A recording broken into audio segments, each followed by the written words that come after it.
Salut tout le monde, bienvenue sur ma chaîne YouTube. Pour ceux qui ne me connaissent pas, je m'appelle Ketia, j'ai 28 ans, j'habite à Montréal, Québec, Canada et je suis infirmière de profession, mais on the side, j'adore parler des finances personnelles, donc c'est pour ça que j'ai commencé de démarrer une chaîne YouTube. Puis dans cette vidéo, je vais vous expliquer comment j'ai réussi à rembourser 12 000 $ de dette en moins d'1 an. Donc si ça vous intéresse, sans plus tarder, on va commencer cette vidéo. Donc, dans cette vidéo, je vais vous parler de la façon dont j'ai réussi à rembourser 12 000 $ de dette en environ 1 an. Puis, à travers ça, je vais parler de mon parcours financier de l'enfance jusqu'à maintenant. Disclaimer, en ce moment chez moi, il n'y a plus d'électricité, donc il n'y a pas vraiment d'éclairage. L'éclairage que je voyais en ce moment, c'est littéralement le soleil qui vient de ma grande fenêtre pour patio. Donc, c'est ça. Bear with me si l'éclairage n'est pas top. Puis aussi, je vais me faire un petit thé parce que je vais vraiment me mettre en mode cozy vibe. Je pense que ça va être quand même une assez longue vidéo. Je sais pas combien de temps ça va durer, mais pour de vrai, installez-vous, prenez votre thé, prenez du café. Moi, je n'ai pas de café, donc je vais prendre du thé. Mais vu qu'on n'a pas d'électricité, je n'ai pas pu faire bouillir de l'eau. Donc, quand ça va venir, best believe que je vais aller faire mon petit thé. Donc, c'est ça. J'espère que vous êtes bien installés parce qu'on début aussi. Donc, pour commencer, ce que je tenais à dire, c'est que moi, je ne suis pas née dans la richesse. Mes parents ne proviennent pas de l'argent. Dans mon enfance, en fait, on va commencer par le commencement. Moi, je suis née ici, à Montréal, Québec, Canada, mais mes parents, ils sont originaires de la République démocratique du Congo. Pour tous mes Congolais, on est ensemble.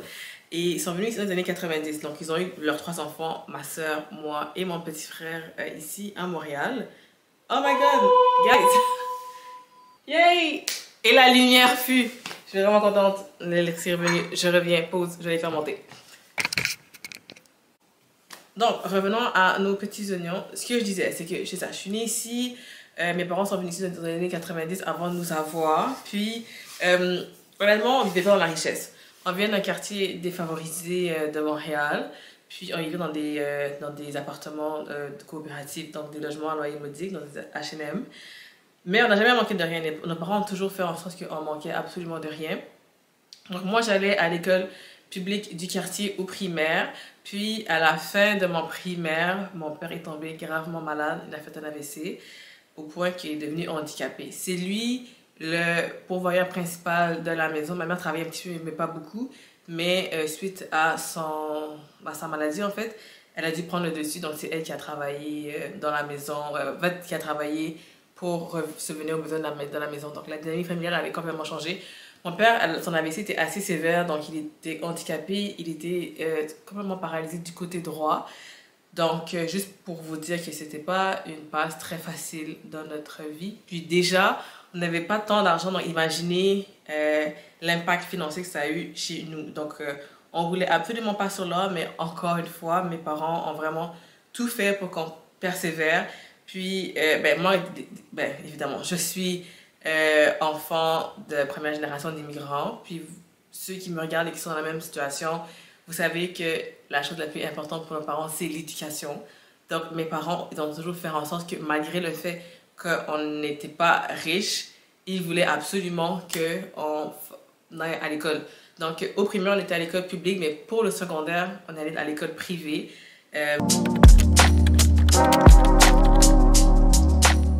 Donc, on est allé à l'école secondaire privée. L'école du quartier secondaire, c'est une école publique. Et c'était pas l'école à mes côtés de Montréal. Donc, imaginez mes parents qui se sont dit impossible qu'on envoie nos enfants là-bas. Personnellement, mon frère, ma soeur et moi, on était des enfants qui étaient déjà assez disciplinés. Donc, je pense que même si on était dans une école publique, on aurait quand même bien performé. Mais pour mes parents, je peux pas leur en vouloir. Pour eux, privé, ça voulait dire totalement meilleure éducation. Bref. Je leur en suis quand même éternellement reconnaissant parce que moi, ce que l'école privée m'a amené, c'était pas nécessairement, une meilleure éducation, mais ça m'a plus confronté à une réalité que je ne connaissais pas. Je m'explique. Je vivais dans un quartier défavorisé. Donc, mes amis que je côtoyais aussi, c'était des enfants qui étaient issus de parents qui étaient sous le seuil de la pauvreté. Quand j'allais au YMCA, quand j'allais au parc, quand je serais dans la ruelle, c'était ça la seule réalité que je connaissais. Donc, quand je suis arrivée à l'école publique, j'ai été confrontée à un autre monde, à un autre univers que je connaissais pas. Je vais chez mes amis, ils habitent à Westmount, ils habitent à l'île des Sœurs, puis des grosses baraques, les parents qui viennent les chercher dans des grosses voitures de luxe et tout ça. Donc moi, j'ai pu me projeter. J'ai pu me projeter puis me dire, la réalité que j'ai en ce moment, c'est pas la réalité que je veux pour mes enfants, puis c'est pas la réalité dans laquelle je suis censée rester. Donc je pense que inconsciemment, mes parents, c'est ça aussi qu'ils veulent nous montrer aussi, le fait qu'on peut réussir de notre côté, puis si on réussit, regarde c'est quoi les résultats que tu peux avoir. Donc c'est ça que ça m'a apporté, cette vision un peu de l'école privée aussi. Puis c'est ça. Donc imaginez, en fait, je pense que dans le temps, ma mère me disait qu'une année à l'école privée secondaire, ça c'est dans le temps, hein, donc ça fait presque 10, ça fait 10 ans, ça fait déjà 10 ans en fait. Ouais, c'est vrai, ça fait 10 ans. Wow, je vieillis. Bref, ma mère nous disait que par année, ça leur revenait à environ 3 000 $. Faites les maths assez vite. Nous étions 3 enfants, les 3, on a fait 5 ans à l'école privée. 3 000 $ par année, par enfant, pendant 5 ans. Pas besoin de faire les maths, c'est quand même cher. Ils ont vraiment fait en sorte d'économiser leur argent pour qu'on puisse aller à cette école. Puis honnêtement, bless my mom. Je sais pas que tu l'aurais fait sans elle. Donc merci maman si tu vois cette vidéo. Gros bisous. Non, moi j'ai commencé à travailler à l'âge de 16 ans. J'étais en secondaire 3, 4, je pense 4. Anyways, mon premier emploi fut la ronde. Ceux qui ont travaillé avec moi à la ronde, mes amis qui regardent cette vidéo, shout out to vous guys. C'était toute une époque. J'ai commencé à travailler à la ronde. Donc la ronde c'est un emploi saisonnier. Je travaille là-bas durant l'été. Ce qui est sympa avec la ronde, c'est que à l'époque, je sais pas si c'est encore la même chose en ce moment, mais à l'époque, le salaire, t'étais pas payé au salaire minimum, t'étais payé plus que le salaire minimum, puis il y avait quand même une certaine différence. Je pense 4-5 $ facile entre le salaire minimum puis le premier échelon quand tu travaillais à la ronde. Donc, je faisais quand même assez d'argent. Dites-vous que durant l'été, je travaillais à temps plein, puis la ronde, elle était ouverte seulement les week-ends d'automne jusqu'à l'Halloween. Donc, je travaillais aussi les week-ends à la ronde. Puis avec l'école, ça allait quand même bien. Je veux dire, à l'école, j'ai jamais vraiment eu de la difficulté. Donc, j'étais capable de jumeler travail puis école. Puis, c'est à ce moment-là que j'ai commencé, c'est ça, à avoir mes premières monnaies, mon premier argent.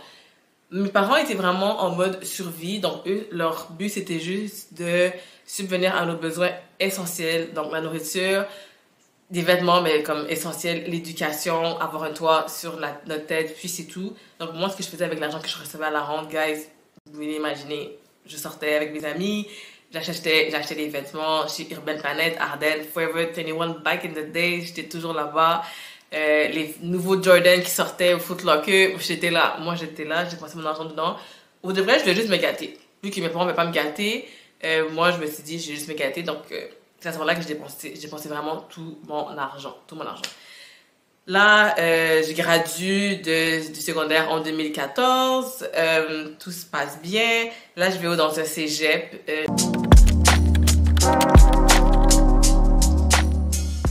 Je suis allée au cégep public. Cégep privé, c'était cher. Puis, honnêtement, ce serait pour une autre discussion, mais je trouve que cégep public, cégep privé, il n'y a pas tant de différence. À moins que tu veuilles dans des programmes hyper contingentés qui regardent le cégep, mais pour de vrai, si t'as tes affaires, t'as pas tant besoin de payer des milliers de dollars pour un cégep privé. Mais si t'as les moyens pour tes enfants, go for it. Mais bref, pour moi, c'était pas le cas.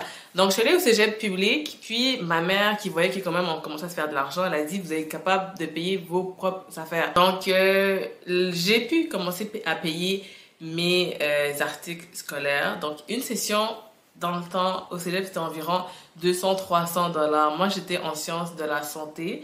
Donc, c'est ça le coût. Ça, c'est sans les manuels. Donc, avec les manuels, c'est un petit peu plus cher, évidemment. Mais je pouvais me payer ça facilement. Bon. Une autre chose qu'il faut savoir avec moi, c'est que à partir de 2015, je me suis décidé que j'allais voyager à chaque année. Cette année-là, j'étais partie en Floride avec ma sœur. Puis, je sais pas, je pense que j'ai pris goût avec les voyages. Donc, je m'étais dit... à chaque année, peu importe qu'est-ce qui arrive, il faut que je voyage. Je vous explique ça maintenant parce que vous allez comprendre pour la suite. Bref, donc je suis au cégep pendant 2015, donc là je suis rendue à ma deuxième année du cégep. Puis j'ai tombé vraiment dans ce qu'on appelle le lifestyle creep. Vraiment, ça c'était... Je me rendais pas compte à ce moment-là, mais c'est avec du recul. Donc à cette époque, j'avais probablement 20-21. Puis j'ai décidé de prendre un prêt. Parce que aussi au secondaire, vu que j'avais des bonnes notes, c'est facile pour moi de travailler puis d'étudier. Mais là, au cégep, je me rendais compte que c'était un peu trop difficile. Bref, donc j'ai pris un prêt bourse. Je sais pas par quelle façon, mais j'ai pas eu droit à la partie bourse. En fait, la partie bourse, je pense que c'était genre même pas 100 $. Mais pour la partie prêt, guys, pour le prêt, ils m'ont accordé, je pense, 3300 et quelques. Je vais mettre exactement ici ou ici le screenshot du montant qu'ils m'ont accordé cette année-là. Alors moi, je voyais ce montant-là, j'étais comme hyper contente. J'ai pris. Ma mère m'avait fortement encouragée à prendre un prêt bourse. Elle m'a dit juste pour avoir un peu de faire baisser en fait mon stress financier, vu qu'elle était pas en mesure de m'aider. Elle avait dit prends un prêt bourse, de toute façon il n'y a pas beaucoup d'intérêt, tu peux le rembourser quand tu as fini l'école, tu serais sympa avec ça. Donc elle m'avait vraiment convaincue. Aussi, j'ai pris, donc ça c'est ma première dette en 2015, mais également en 2015, guys, je sais pas pourquoi, j'ai décidé de prendre une marge de crédit étudiante avec Desjardins. La femme au téléphone me paraissait hyper convaincante, donc elle m'a dit ouais, toi, on va t'accorder 5 000 $. Et moi, je me rappelle à ce moment-là, j'étais comme yes, les 5 000 $, mais Kétia, c'est seulement pour les urgences. Donc, ça, si je le prenais pas, j'étais good, guys, genre j'étais vraiment good, mais bon, mes urgences se résumaient à mes voyages. Donc, j'avais mes 300 $ plus le 5 000 $ pour la marge de crédit. Donc, à ce moment-là, je m'étais déjà endettée de 8 000 $. Je veux dire, it is what it is. Ici, c'était Pérou. Donc, je suis allée au Pérou avec une de mes amies. J'avais fait un voyage humanitaire là-bas. J'ai adoré. 2017, je suis allée en Italie pour une immersion culturelle. Je suis allée là-bas, vivre dans une famille italienne pour apprendre la culture italienne, puis apprendre aussi la langue. Bon, si vous me parlez en ce moment en Italie, j'ai absolument complètement oublié parce que quand je suis revenue ici, j'ai pas continué à pratiquer malheureusement, mais anyways, c'est toute une expérience. Donc ça pour dire que je dépensais vraiment mon argent dans les voyages, je continuais à sortir avec mes amis et tout ça, puis et vous la rendre sur un emploi ces années. Donc c'était juste de mai à ou temps plein, puis par la suite c'était les week-ends de septembre, octobre, puis après ça s'arrêtait. Donc j'avais besoin d'argent. Donc en 2017, je me suis dit ok, je vais commencer un emploi à temps partiel. Donc j'ai commencé à travailler au AEW à temps partiel pendant les études. Et en partant de mon cégep, je ne l'ai pas fait en 2 ans, j'ai fait en 3 ans. Quand je me suis rapidement rendu compte que je n'allais pas devenir médecin, je n'avais pas la cotère pour ça, je me suis dit, ça sert à rien que je rush, ça sert à rien que je cours après mes études. Chaque chose en son temps, donc j'ai pris plus de temps pour faire mon cégep. Puis 2018, je vais rentrer à l'université, je stresse, je ne sais pas pourquoi, parce que j'avais pas économisé beaucoup d'argent. Juste pour vous dire, je suis encore vraiment full on dans mon mode lifestyle creep. J'avais une carte de crédit, je pense qu'à ce moment-là, c'est une carte de crédit de comme 1000 $, mais elle aussi, elle était maxée. Donc, dites-vous que j'avais la marge de crédit étudiante que j'avais direct déjà fini là. J'avais plus d'argent dedans. J'avais le prêt et bourse que j'avais tout utilisé aussi, sûrement dans les voyages, la nourriture, etc. Puis, j'avais ma carte de crédit de 1000 $. Donc, à ce moment-là, ma dette était à environ 9000 $. Donc, en 2018, j'ai décidé de prendre un autre prêt bourse. Puis, encore une fois, comme pour le premier prêt, le prêt bourse, j'avais pas droit à la partie bourse, seulement à la partie prêt. Je sais pas si c'est parce que je faisais trop d'argent en tant qu'étudiante, parce que j'avais quand même la rente, que c'était plus que c'était un minimum. J'avais le IW. Je sais pas parce que j'ai vécu encore chez mes parents. Donc, moi, avec le faible revenu de mes parents, je pensais que vraiment j'allais avoir la partie bourse, mais je sais pas comment ils font leurs calculs, ça, j'ai aucune idée. Ça restera toujours un mystère pour moi. Bref, à ce moment-là aussi, j'avais droit au même montant pour l'université, donc c'était aussi environ 3300. Donc, si vous avez fait vos maths, vous vous rendez compte d'où vient ma dette de 12 000 $. Ma dette de 12 000 $ vient de l'addition de toutes ces dettes-là. Donc, en 2018, j'étais endettée de 12 000 $. Donc, je commence l'université. Là, l'université, c'est une autre game. C'est vraiment une autre game. Mon baccalauréat de sciences infirmières, c'était environ 2 000 $ par session. Puis là, c'était pendant 3 ans. Donc, en tout cas, ça m'a coûté un bon montant, c'était l'université. Mais, vu que j'avais déjà pris des prêts et bourses 2 fois, ma marge de crédit, elle était max out, j'avais plus d'argent sur mon crédit. À ce moment-là, j'ai commencé à me motiver puis me dire que tiens, il faut que tu payes ta session universitaire tout le temps. Donc, quand je travaillais à la ronde l'été, je prenais cet argent-là pour payer ma session universitaire. Parce qu'à la ronde l'été, je pense que je pouvais faire facilement 8 000 $ à l'époque. Donc, Ça, c'est net. Donc, je prenais ces 2000 $, puis je les mettais dans un compte à côté pour payer mes études universitaires. Donc, j'avais déjà cette conscience mentale d'épargner pour un objectif. Bon, j'épargnais pas tant que ça. Je mettais un petit 100 $ par mois dans le côté pour le reste, mais le reste de l'argent, basta, parti. Pas porter vraiment n'importe où. Donc, c'est ça, 2018-2019, quelqu'un qui vit sa best life. Là, je suis rendue à 22 ans. Je me souviens très bien que l'été 2019, c'était l'été juste avant la COVID. Et je pense que c'était le meilleur été de ma vie. Juste pour vous dire qu'en 2018, j'étais au Costa Rica. Vous rappelez, là, un voyage par année, là? Bref, 2019, je suis allée faire plusieurs pays en Europe avec 2 de mes très bonnes amies. Donc, on était partis en France, Suisse, Belgique, Pays-Bas. Je me suis vraiment amusée. Puis, c'est ça. Donc, l'été 2019, c'était vraiment le meilleur été de ma vie. Donc, je continuais à dépenser mon argent sans le savoir. Je creusais littéralement ma tombe financière. Mais moi, je ne le savais pas. Je dépensais juste mon argent. Puis, je me disais, l'épargne, c'est pour une autre fois. Mon école est payée. Perfect. Je peux continuer à faire mes affaires.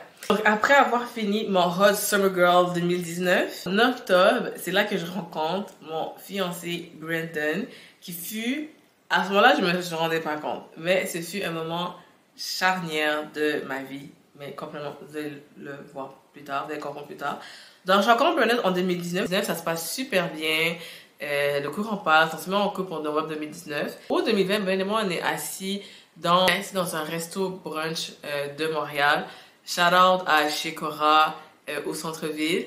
Puis on parlait et tout. Et je sais pas pourquoi on a commencé à parler de nos finances. Puis moi j'étais endettée, vous vous souvenez, j'étais endettée à 12 000 $. Et Brandon me demande si j'ai des dettes. Moi, je me sentais en confiance avec lui. Ça faisait 10 mois environ qu'on était ensemble. Ça faisait même pas un an là qu'on était ensemble. On avait 23 ans, je pense, à cette époque-là. Donc, je lui ai dit, oui, j'ai des dettes. Je lui ai dit, j'ai 12 000 $ de dettes. Puis, il était surpris, mais il ne m'avait pas jugé. Parce que lui, il n'avait pas de dettes. Mais moi, à cette époque, j'étais sûre que tout le monde avait des dettes. Pour moi, on a tous des dettes, puis c'est normal et c'est correct. Et c'est encore le cas. Je veux dire, si vous avez des dettes, guys, c'est vraiment correct, c'est vraiment normal avec la situation dans laquelle on vit, puis l'inflation et le coût des choses. Je veux dire, c'est vraiment compréhensible. Mais moi, j'étais sûre que lui aussi avait des dettes étudiantes comme moi. Mais il n'y en avait pas. Voire même qu'il avait quand même un certain montant d'argent déjà d'économiser. Donc, Bonon, il m'a dit, OK, est-ce que tu sais quand est-ce que tu vas rembourser? Est-ce que tu as pensé à un plan et tout? Puis moi, dans mon mode, ben, je profite de la vie, tu vois, je peux rembourser cet argent-là plus tard, quand j'aurai fini l'école et tout ça. Mais pour lui, c'était autre chose. Parce que, aussi, ce qu'il faut rappeler, on est en août 2020. Donc, la COVID est arrivée en mars 2020. Moi, j'avais prévu un voyage pour l'été 2020. J'avais prévu aller avec mes amis au Portugal, Espagne. Tant mieux, on a pu refaire ce voyage-là en 2023. Mais nous, on avait déjà tout payé. On avait payé nos Airbnb, on avait payé nos billets d'avion. Puis, on allait payer nos billets pour Afro Nation, pour ceux qui ne connaissent pas. Mais tout a été annulé à cause de la COVID. Puis, on a eu la chance de pouvoir avoir cet argent-là, de rembourser. Donc, Benoît m'avait dit, mais tu as fait quoi avec cet argent-là? Puis moi, j'étais comme, bah, honnêtement, je sais pas, probablement pour un prochain voyage quand tout va se rouvrir, mais c'est à ce moment-là qui a un peu mis le grain dans ma tête, puis de me dire, en fait, de m'encourager à économiser mon argent, puis rembourser mes dettes.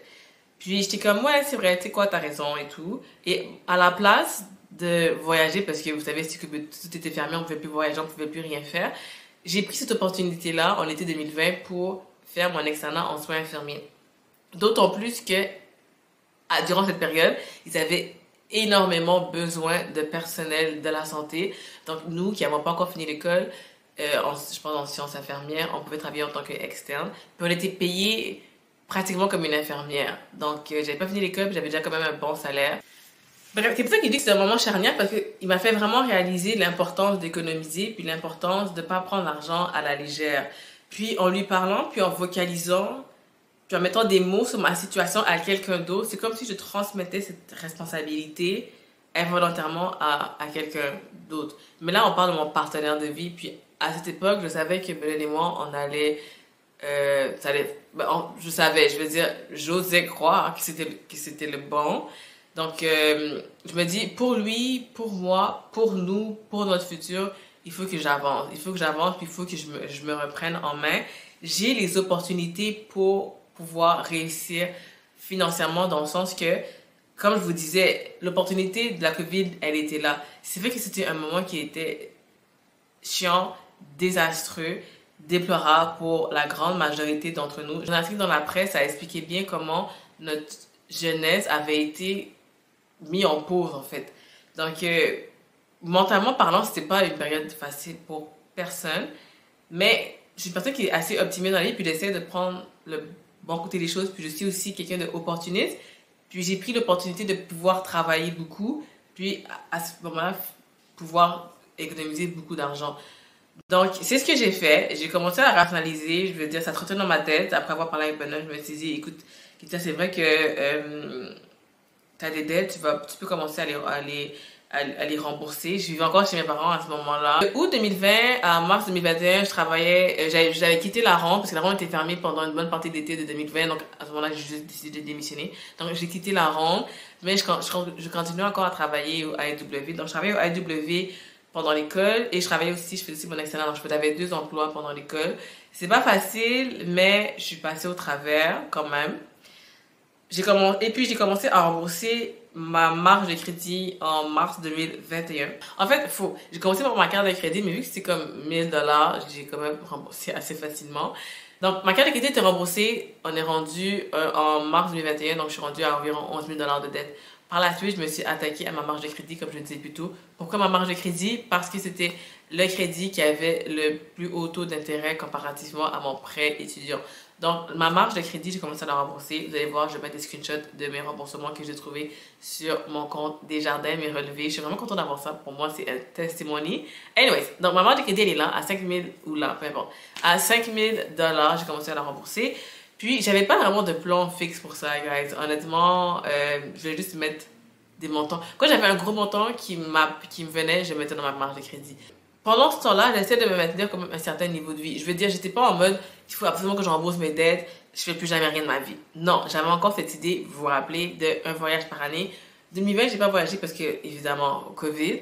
Mais 2021, je suis partie en juin 2021 après ma graduation parce que c'est vrai que j'ai gradué entre-temps. En mai 2021, j'ai gradué, mais c'est Covid, donc on ne pouvait pas faire d'événements de graduation. En juin 2021, pour célébrer ma graduation, puis pour me faire plaisir, je suis là avec mes amis à Vancouver. On était hébergés chez leurs frères, donc c'était vraiment un beau voyage. Il n'a pas coûté super cher parce que c'est Vancouver, hein, c'est pas loin. Mais quand même, ça faisait un voyage. Donc, un voyage par année, coché. Donc, c'est ça. Puis, donc en juillet 2021, j'ai fini de rembourser ma carte de crédit, ma marge de crédit, my God. Et j'étais vraiment contente. Donc, ça m'a pris quelques mois, j'ai tout remboursé cette marge et je l'ai fermée. Mais je me rappelle très bien, Madame Desjardins. Oui, bonjour, Madame Kabouya. Félicitations, vous avez fini de rembourser votre marge de crédit étudiante. Waouh, vous avez fait ça quand même assez vite, hein? Quand même. OK, puis serez-vous intéressé à ouvrir une marge de crédit personnelle? Bah! Moi, j'ai raccroché. Impossible que j'ouvre une marge de crédit personnelle. Je vais rien savoir du mot crédit. À part ma carte de crédit, je vais rien savoir du mot crédit. Donc, désolée, Madame Desjardins. Si je vous ai raccroché au nez à cette époque-là, c'était vraiment pas mon objectif, mais j'avais pas le choix. J'avais pas le choix. Pour mon mental, j'avais pas le choix. Donc, j'ai fini de rembourser ma marge de crédit en juin 2021, mais qu'est-ce que j'ai fait hier, c'est que j'ai gardé le momentum. Le montant que je prenais pour rembourser ma marge de crédit, c'est ce montant-là que je prends pour rembourser mes prêts étudiants. Pause. Je sais qu'il y a des gens en ce moment qui se disent, mais pourquoi tu as remboursé ta marge, ton prêt étudiant? Parce qu'en plus, durant COVID, ils avaient fait un gel des intérêts par rapport aux prêts étudiants. Mais, guys, pour moi, dette, c'est dette. Peu importe quelle dette, pour moi, dette, c'est devoir l'argent à quelqu'un. Je peux pas, ça me coupe de ma liberté, ça me prime dans qu'est-ce que moi je veux faire. Je n'ai pas l'impression d'avancer. Donc, dès que tu me parles de dette, il faut que je rembourse automatiquement. C'est vraiment dans ce mindset-là. Puis, c'est ça. Donc, je sais qu'il y en a qui ont encore des prêts étudiants qui n'ont pas encore remboursés parce qu'ils attendent, mais ils y vont petit par petit. Puis, pour de vrai, c'est excellent. Mais c'est pas pour moi. Moi, c'est vraiment en mode si je suis capable de rembourser ma marge de crédit, 5 000 $ en quelques mois, pourquoi je peux pas faire la même chose avec mon prêt étudiant? En juillet 2021, je décide de rembourser étudiant. Puis, pour ça, j'ai pris une entente avec la banque. vu que c'était associé avec la Banque des Jardins, puis genre je devais prendre une entente. Mais si je devais mettre des plus gros montants, j'avais le droit, mais moi j'ai pris une entente, donc je leur ai dit que je suis capable de rembourser. Je pense que j'avais mis $200 aux 2 semaines, donc j'avais alloué $200 aux 2 semaines pour rembourser mon prêt. Ce que je veux dire aussi, c'est qu'à cette époque-là, Brandon, il m'a aidé à me faire un budget. Le budget, ça a été un autre moment charnier de mon parcours parce que j'ai pu avoir une visualisation concrète de ma situation. Vous ne pouvez pas vous mettre un objectif si vous savez même pas d'où vous venez, si vous savez même pas avec quoi vous commencez, c'est impossible. Donc, avec le budget, j'ai pu rentrer tout l'argent que j'avais en crédit, en dette, mon revenu, ce que j'avais un peu d'économiser, puis à partir de là, on peut se faire un plan. Donc, c'est ça que je faisais. Je me suis dit, bon, je suis capable d'allouer $200 par paye pour rembourser mon prêt étudiant, et c'est ce que j'ai fait. Mais quand j'avais des plus gros montants, parce que, rappelez-vous, je travaillais au IW, puis je travaillais comme externe encore à cette époque-là. Puis là, j'avais gradué de l'école. Donc, je me suis dit, mon salaire va augmenter. Donc, avec le salaire qui augmente, je ne voulais pas nécessairement augmenter mon style de vie parce que déjà, je vivais un peu genre, ouais, là. Mais je me suis dit, mais je peux allouer un plus gros montant à ma dette. Donc, c'est ce que j'ai fait en juillet 2021 quand j'ai gradué. Après mon retour de voyage avec mes amis en Vancouver, j'ai commencé à travailler en tant que CP, qui est candidate à l'exercice de la profession infirmière. Quand j'ai passé mon examen de l'ordre qui était en septembre, en octobre, j'ai reçu les résultats, donc j'ai pu officiellement avoir le titre d'infirmière clinicienne. Il y a quand même un gros jump entre CP puis le salaire d'infirmière. Donc, quand mon salaire a fait un gros jump en octobre, j'ai vraiment continué à mettre beaucoup d'argent dans ma marge de crédit, dans mon prêt étudiant.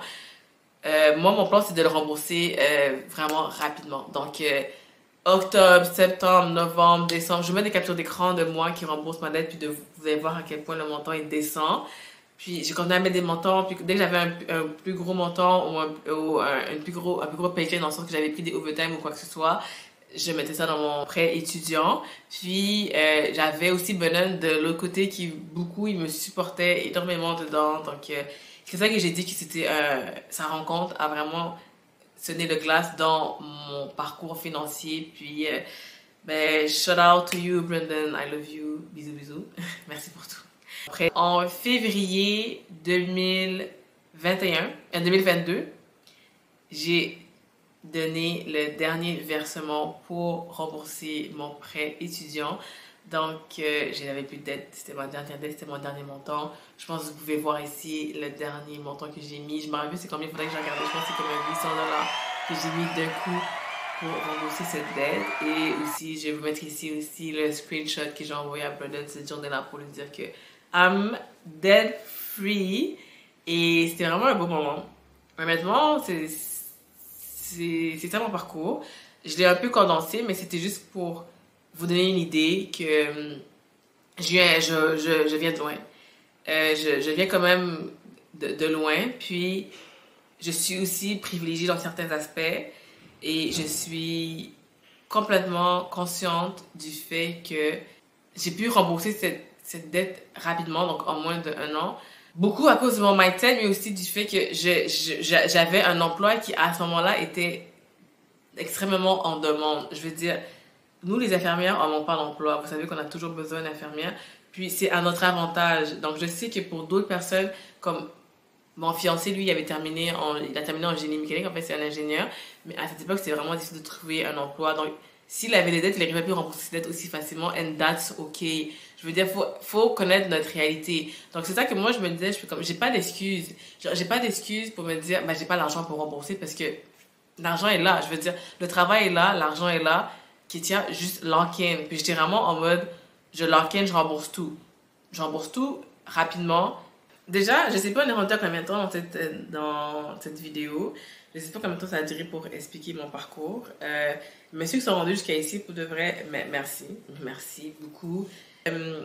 Mon parcours financier, j'espère que vous avez pu retenir quelques informations pertinentes pour votre situation. J'ai essayé de vous offrir un discours un peu motivationnel à la fin. Mais voilà, il n'y a pas de formule magique. Il faut vraiment avoir votre mindset. Puis, c'est votre mindset qui va vous aider à continuer à avancer puis à atteindre vos objectifs. Moi, honnêtement, je suis toujours présente si vous avez des questions pour moi. Si vous voulez du soutien ou quoi que ce soit avec les infos que j'ai pu développer, puis les compétences que j'ai pu développer en termes de finances personnelles avec le temps, de par mon vécu, je peux vous aider. Encore une fois, je tiens à préciser que je ne suis pas une professionnelle des finances du tout. Je suis juste là pour qu'on s'encourage en tant que genre personne lambda. Je veux dire, les dettes, les cartes de crédit, les marges de crédit, c'est vraiment quelque chose que on vit tous. Faire un budget, on n'a pas besoin d'avoir un spécialiste des finances, un fiscaliste pour nous apprendre à faire un budget. Moi, c'est des trucs comme ça qui m'intéressent beaucoup, qui me feraient vraiment plaisir de vous aider si je peux vous aider. Je vous remercie vraiment d'avoir écouté jusqu'à la fin. Pour de vrai, n'hésitez pas à commenter, partager ma vidéo, guys. Encore une fois, on est ensemble, on est ensemble. Puis c'est ça, je vous souhaite une belle journée, une belle soirée. J'espère que vous regardez cette vidéo-là. Puis on se revoit dans une prochaine vidéo. Donc merci beaucoup, bisous bisous.